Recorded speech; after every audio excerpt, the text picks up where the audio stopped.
According to research by James E. Short from USC School of Business, the average American is exposed to over 10 hours worth of media on a daily basis.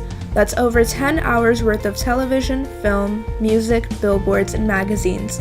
We tend to idolize and look up to singers, models, and actors that we see in the media, and we often enjoy it when they are relatable to us.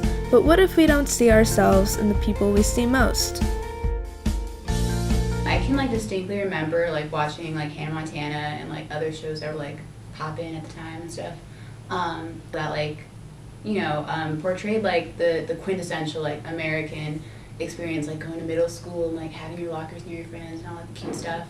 And never really seeing black characters. And if I did see black characters, they'd definitely be the sidekick. They wouldn't have a major role on the show besides just being the token black friend. Obviously, being Asian American, I did see some characters that were Asian American in TV shows, but I also want to say no because I also feel those characters never played the main roles, the typical all-American type roles, and that's being Asian American. While I obviously look Asian, I feel like an American, and that's not something that I saw a lot on TV. As a child watching, whether it was cartoons or a kid's show, I never really, of course, I didn't have an active thought of, oh, this character that's being represented do they look like me? Is that important? It didn't really hit me as a kid, but looking back on it, of course, there's a lack of representation. The most vibrant figure I have in my head that I identify with is, for example, Sailor Moon. I mean, that's not a real person, but it was a cartoon that through this protagonist's actions, I could sort of feel aligned with. I don't know how, but it just felt that way. Growing up, I didn't really see myself. I think the only brown representation I saw growing up, because I was watching Disney movies all the time, was probably Aladdin and Jasmine, and I obviously really that was so fond to me when I grew up, was growing up. But I didn't really see representation, I guess, of normal Desi people in the media until the last 5 years. I mean, when I would watch a movie, you would see a Mexican girl, but it's always she was either in a poor neighborhood or a cholo, or you never really see much of an influence in Mexican women unless you're watching a novela or a Mexican news station. I remember one movie, I forgot what it was called, but I saw it when I was in elementary school. It had America Ferrera, and it was her talking about Mexican women and being plus size. But it never dawned on me it was a problem until I got older. When acknowledging that the media lacks representation of minorities, the question you might ask yourself is why. One of the main reasons is money. As director Ridley Scott explained his decision to cast Christian Bale, a white actor, to play Moses in the movie Exodus: Gods and Kings, I can't mount a film of this budget and say that my lead actor is Mohammed so-and-so from such and such. I'm just not going to get it financed. This trend of white actors and actresses being cast to play non-white roles is a particularly big issue when it comes to Asian roles. Ghost in the Shell, for instance, is a Japanese media franchise with the main character who is Japanese herself. The 2017 film adaptation of Ghost in the Shell, however, has Scarlett Johansson playing the lead role instead of a Japanese-American actress. I honestly think it's just such a shame because I think that there are so many great Asian American and Asian actors out there that can play these roles, and it's kind of these are the stories that are being told are stories of Asian people, and it's only right that Asian people play those roles. Now all of this begs another question. Why does representation matter? The idea of representation, if you can't see yourself doing something, it's hard for you to actually become it. You need an example, you need a blueprint to basically set yourself up for success, set yourself up for a goal. And if you don't see that in everyday media, it becomes this hurdle that is invisible, that you don't really realize it. I definitely in hindsight don't remember I look up to this character, I look up to this fictional person. Like, I never had any role models. I just somehow found like the strength, the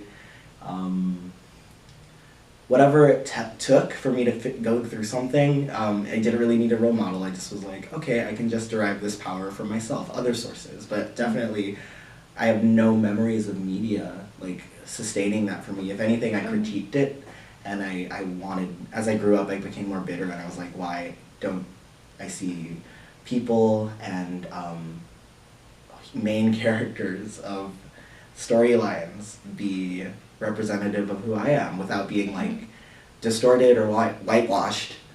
It's a touchy subject, yeah.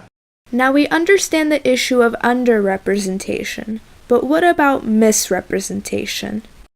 So I definitely think it's way worse to be misrepresented than represented, like underrepresented, because if what you're seeing is completely false, if you're seeing like what you see about like Muslims in the media and what you see about like brown people in the media, half the time isn't true. Like, and I would rather go up to someone who, and if I tell them that I'm Muslim, instead of them thinking like, oh, this is what I've seen, I'd rather them not know anything and me being able to explain, okay, this is what it really is, instead of me having to completely try my hardest to erase the stereotype and like the connotation they already have in their head when it's completely false or exaggerated or something like that. I'd rather see, like, if you're good, I want to be represented correctly, not in a negative way. Representation is important, like, you know, face value, but like also ensuring that, or making sure that the black characters are actually you know, an accurate depiction of real black American people, you know, because I'm sick of seeing like the same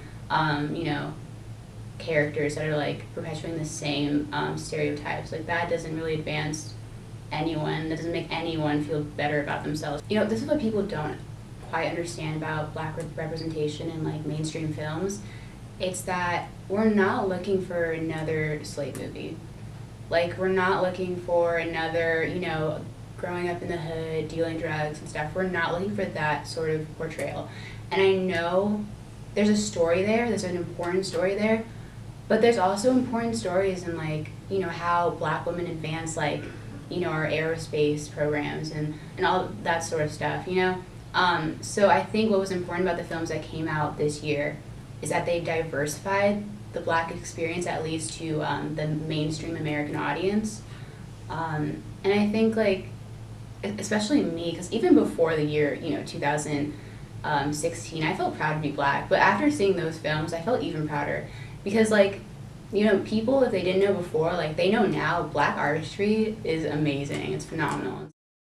When talking about media representation in general, it's important not only to acknowledge the representation that is in front of the camera, but also the representation that is behind the camera. Creators usually produce content that reflects what they know and understand, and since most Hollywood directors are white men, there are a lot of movies about white men.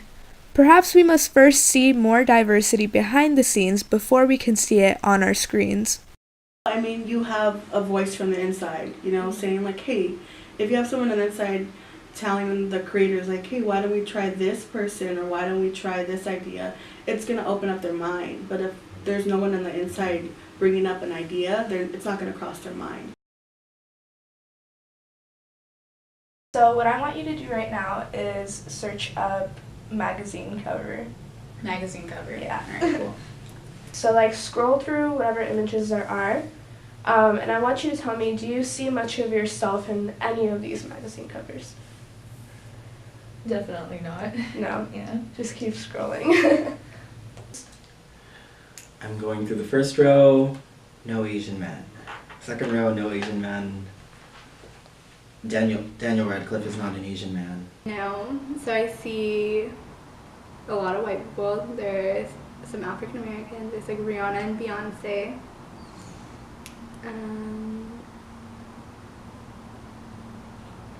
No. No. No, how come? In many different aspects, I mean, I don't see anyone who looks like me, like skin tone wise, body shape wise. Mm-hmm. I mean, There's none really that I see of me. So, what would it mean to you if you could see yourself in magazine covers like that? I think it would show that, you know, there is hope for Asian Americans to be successful in media, and I think especially growing up, that's not something you hear a lot, and to be able to see it on a magazine cover would have been really cool. I mean, magazine covers are like the definition of beauty in our society, so it's like it definitely hurts a bit to not see yourself, you know, portrayed in that light. Okay, so what I'm going to ask you to do now is close the Google Chrome screen. That's so cute. Yeah, see, like that makes me so happy, like to see. Oh my god. This is so cool. I'm gonna cry. Oh, this is amazing. You did all this? Yeah. This is so good. I wish I had like seen things like this growing up. I think it would have been really cool, and you know, like wanting to work in the entertainment industry, like this is something that I would love to aspire to. My heart is definitely fluttering. I feel very light, and I hope that this is the norm. This is how it should be. Oh my god, I'm so happy. Yeah, like, oh my god, wow, I feel so, like, powerful. Like, the power of images, dude. Ah! That is adorable. Wait, Kendrick Lamar's humble director. The bae. That's so cute. I look fierce, girl.